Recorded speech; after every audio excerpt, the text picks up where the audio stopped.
6e édition de la manifestation scientifique annuelle du Technion France.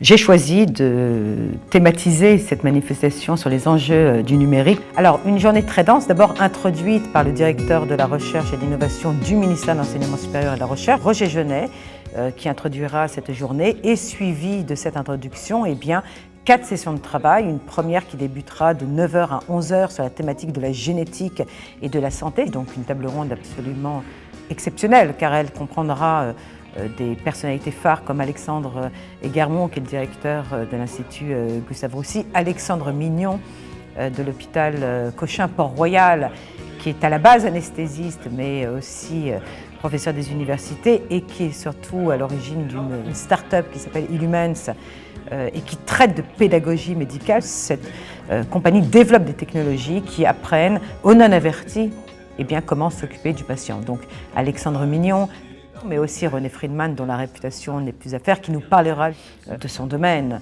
la gynécologie et obstétrie. Du Technion, le fameux professeur Alon Wolf de la faculté robotique du Technion, qui viendra nous parler de son fameux serpent robot qui assiste les chirurgiens dans les opérations extrêmement sensibles.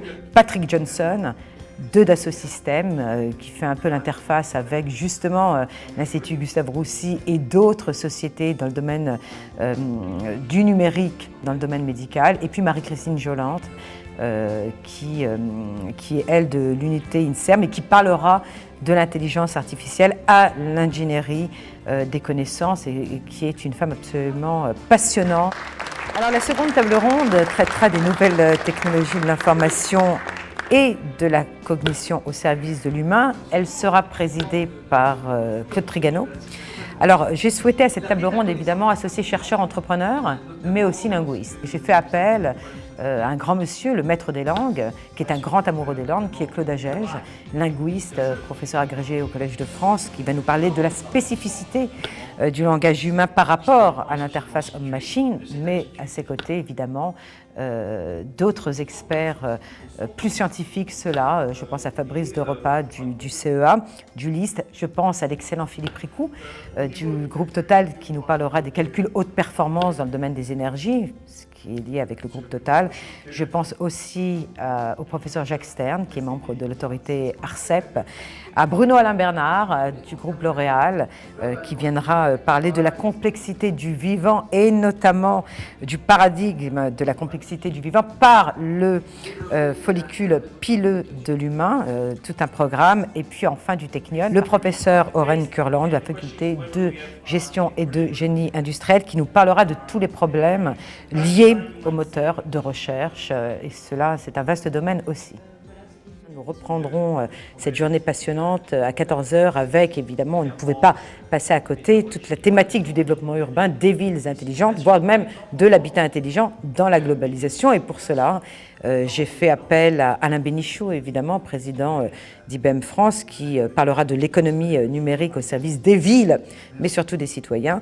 Pierre Gohard, directeur de l'innovation, Michel Bénard, Google, les cours en ligne ouverts à tous. Voilà la démocratisation de la science grâce justement au numérique. Hervé Sutti, évidemment, nous ne pouvions passer à côté du groupe Veolia. Olivier Hersan, qui est le CEO d'une start-up qui s'appelle Actility. Et puis enfin du Technion, le professeur Myriam Erez, une femme dans cette délégation du Technion. Et Myriam Erez parlera, et c'est passionnant, de l'exploitation de la diversité culturelle et des technologies de communication pour mieux favoriser encore l'innovation des villes intelligentes.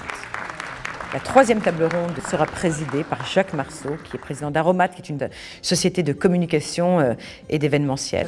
Et la quatrième et dernière table ronde portera, et c'est un nom que j'ai souhaité donner également, un nom, j'allais presque dire sociopolitique, socioculturel politique, à savoir la dimension économique, socioculturelle et territoriale du numérique au profit du citoyen. Alors elle sera présidée par Étienne Gernel, qui est le directeur de la rédaction du magazine Le Point, avec, alors des surprises, le médaillé Field 2010, Cédric Villani, qui sera présent.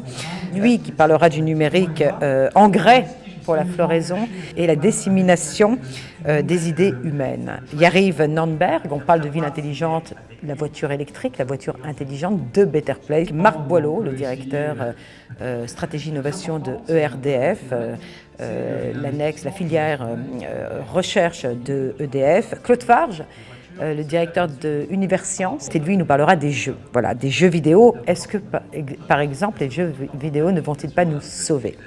Claude Kirchner, délégué général à la recherche et à l'innovation à l'INRIA, qui calculera le futur. Et puis enfin, côté Technion, le vice-président de la recherche, stratégie et innovation, l'excellent Oded Shmueli, qui parlera de la géolocalisation et la protection de la vie privée. Cette journée sera conclue de façon magistrale, de 18h à 18h15 par Jean-Luc Bella, qui est président d'Alcatel-Lucent, mais aussi président du pôle de compétitivité systématique, et surtout 18h15, la ministre déléguée au PME, à l'économie numérique, à l'innovation, Madame Fleur Pellerin, nous fait l'honneur de participer à cette manifestation en la concluant. I was fascinated today by the two sessions in the morning, and I must say that information technology is something that will change our life. In years to come, computers will play a major part in our life.